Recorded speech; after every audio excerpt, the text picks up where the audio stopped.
Сказати, що це смачно, не сказати нічого. В'ялені помідори – це дуже цікава заготівля, котра може урізноманітнити ваші страви взимку. Але особисто я дуже люблю куштувати їх на сніданок або в якості перекусу. Просто беру і накладаю їх на шматочок хліба з сиром чи без. Смачно в будь-якому випадку.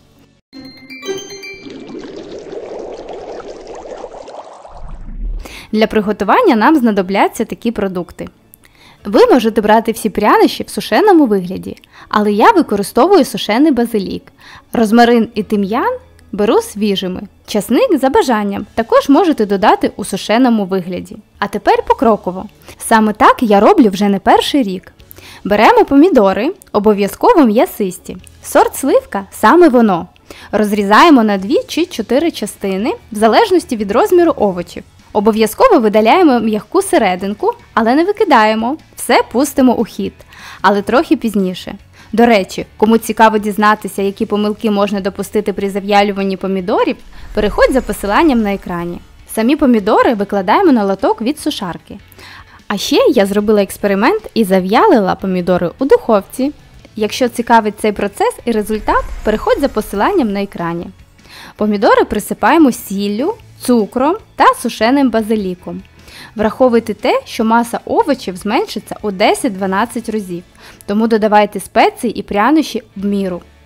Також в якості експерименту я вирішила подивитися на швидкість зав'ялювання помідорів, укладаючи їх на піддон у різний спосіб. Один лоток я завантажила стандартним чином, зрізом догори, другий навпаки, перевернула зрізом донизу.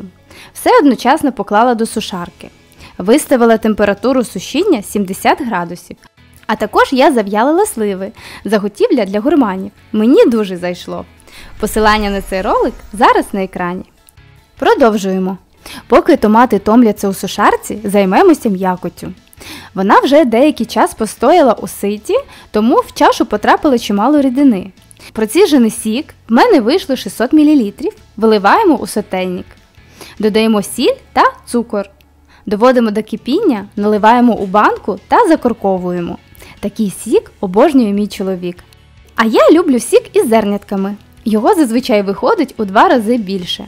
Принцип заготівлі та пропорції такі ж самі, як у попередньому варіанті.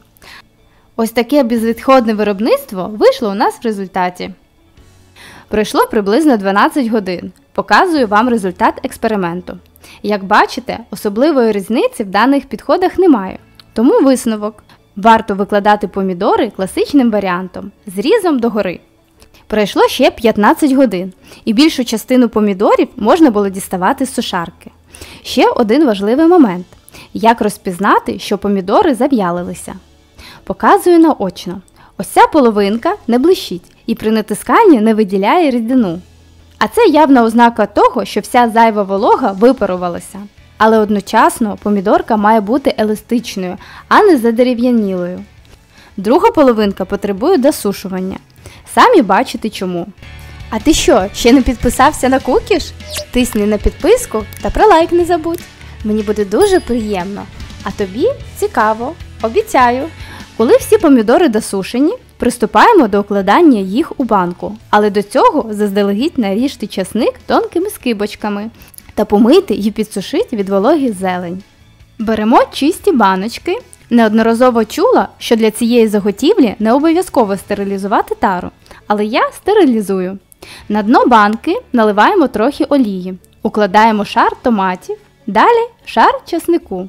Також не забудьте покласти по гілочці тим'яну та розмарину.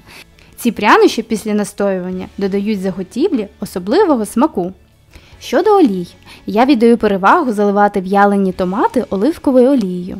В цьому випадку холодного віджиму. Такі томати більш ароматні. Масло від них використовую також додаючи у салат. Але ви можете спробувати якусь частину залити соняшниковою олією чи змішати в рівних пропорціях оливкову та соняшникову. Все на ваш смак. Можна також заливати томати киплячою олією. Таким чином їх можна буде зберігати не в холодильнику, а в умовах квартири. Такий підхід я показую у ролику з в'яленими томатами у духовці.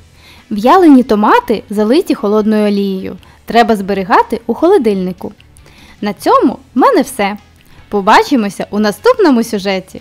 З любов'ю, ваш Кукіш.